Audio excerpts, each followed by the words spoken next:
All right, we're gonna do a video of the dual Tualating. I don't think I've ever done a proper video of this machine. We're gonna do it from boot. Hopefully it works. It's definitely not the most perfect machine, but it's usually pretty stable. Both these sockets had to be heavily modified. You have to remove a pin from the thing and basically take another pin, kind of drill out the hole, isolate it, and then solder a wire to it, and then like reconnect it to like a different spot on the thing, and still have the pin make contact with the processor wall. It's just nuts what you have to do. This machine is also all SCSI, and it also has this crazy SCSI bridge. And what that does is, you see here it says 160 and 20. Without that bridge, they would both get limited to the narrow SCSI bus instead of the wide SCSI bus. But this thing has a special crazy dual SATA to SCSI RAID bridge thing. It also has a slot DVD and a Audio-G, but I think an Audio-G too actually. But anyway, it has a microcode error on the boot, which was just there. And it basically waits you to hit F1 because it doesn't know what CPU is in it. However, this particular motherboard, which is a compact motherboard, doesn't stop you. Some motherboards will actually stop you if it doesn't know. This one, it just throws a warning, makes you press F1, but here we are. And we are inside of Windows here, and just for sake of a quick demo, I think what I'd like to do is, do I have Sandra on here? Yeah, here we go. And I think I also have, what is it, CPU ID? So let's see what these things say here. So the infamous CPU ID, we have a Tualating. And yeah, you can see not just one Tualating, but two. And not only that, but you go to the motherboard, and there you go, i840. And what does that mean? That means RDRAM. Yeah, so this is quite a rare beast. Running dual Tualatings on an RDRAM machine was almost not supposed to be possible. Intel didn't really want you to do that because they were trying to sell you the Pentium 4 to use with RDRAM. Pentium 3 was very, very powerful per clock. In fact, this CPU, in many ways, has heritage all the way to the current, well, not current, but some of the more recent Core series, because literally it became Pentium Mobile, which then became the Core Duo line. They didn't continue Pentium 4, they continued basically this chip. So there's an interesting history lesson to this particular CPU. And what else here? It is RDRAM PC800. I actually have two of these machines. The other one is basically stock. It also has an NVIDIA 6800 in it, which seems to be about the best this can run. It can run a 55, any of the FX series, basically, not 55, but 58, 59, all of them. Let's see here. Let's do a quick, probably not the best benchmark, but what do we got? CPU multimedia. I don't remember how long these ones take. Hopefully it doesn't take too long. 5-10 minutes. I don't want to wait that. Yeah, perfect. This one did not take too long. And so that's what I wanted to show, because what you're seeing here now is, this is way faster than those, the Pentiums there. I think the other one we really need to see is the memory, because that's where it's going to really show that it's not a normal Pentium, 3, but it's also not quite a Pentium 4. Where's that memory one? There we go. I think this one does take a little longer. So yeah, I don't even remember if this benchmark is properly for multiprocessor machines or not. It's probably not the best thing to do, but the nice thing I like about this is that you'll get these little bar graphs and kind of ranks you up against, you know, things of the day, and you could sort of see how this would have been a very strange machine for its time. I mean, it's basically almost like an impossible machine in many ways. I mean, it's running dual SATA drives on a SCSI bus. It's got dual Tualatins and an i840 board. It's got, I mean, the whole thing is kind of almost just like, you know, the future version of me would have wanted in the past had I known the future kind of thing. Like, that's very much what this machine is. I had a RDRAM dual Pentium 733 when I was like a teenager. It was like a Dell workstation.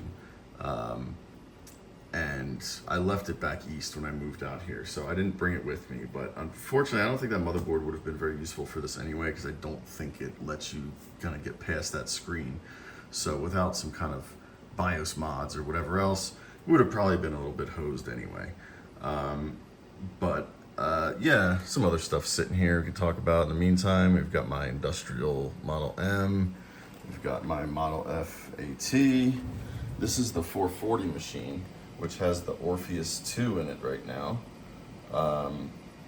This machine, I believe, is working right now pretty good as well. Haven't really fired up either of these in a little bit, just because I've been doing probably fire alarm stuff a little bit more recently. But, you know, I jump from thing to thing. You know, I think with these, what I need to do is figure out what machine I'm going to finish next and put into this case that I have over here. I have one of those, an old Cooler Master case. It's really cool looking. So I have this dual motherboard here, and I'm trying to figure out what it can run. I did get something running, I think dual Pentium 2s, but it's definitely an older motherboard. I don't think it was meant to run dual Pentium 3s, but you know me, I'm gonna try.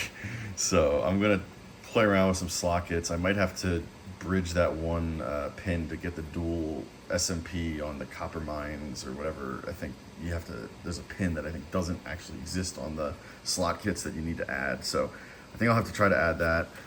You can see I've got some slot kits laying around here that was for part of that project. And so yeah, that'll be next. We're still sitting here waiting for this memory benchmark. But hopefully any day now. I don't want to make this take too long. Need to have this more prepared ahead of time, right? But I was trying to show the full boot up and all that goodness. What other machines do I have laying around? Oh, is that the other? Yeah, I think the other.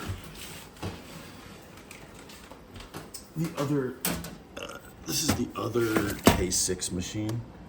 Oh, this is the Super Socket 7 board. Yeah, this is the Alley chipset. Okay, yeah. Yeah, so this one is a Alley with the K6-3, and this one just kind of works because it's an Alley board with a, I believe it has the AGP slot in it. Yeah. Now, I don't know what's in there right now for video. Not AGP anything. I think I don't know if I have a video card that died or something. I can't remember what was going on with this machine. I think this machine was just never 100% stable, and I may not have ever figured it out. I think I also just need some extra parts to kind of get everything bundled up a little better so I have more simultaneous working machines. But that is one of the Super Socket 7 machines. Hope this thing didn't freeze. No, it's still good. I think this test does just take a little bit to run. What else we got laying around here? Got some. That is a Quadro FX. Oh, and then that's the other FX. So I think I was trying to see if any of these would work on this older motherboard, which I think I was having some issues with, unfortunately. So that motherboard probably will not take one of these newer video cards. Yeah, so these are the two Quadro FXs. These are basically equivalent to like the 5800 and the 5900, and I believe you can just, this is that generation where you can flash them just back and forth, which is cool.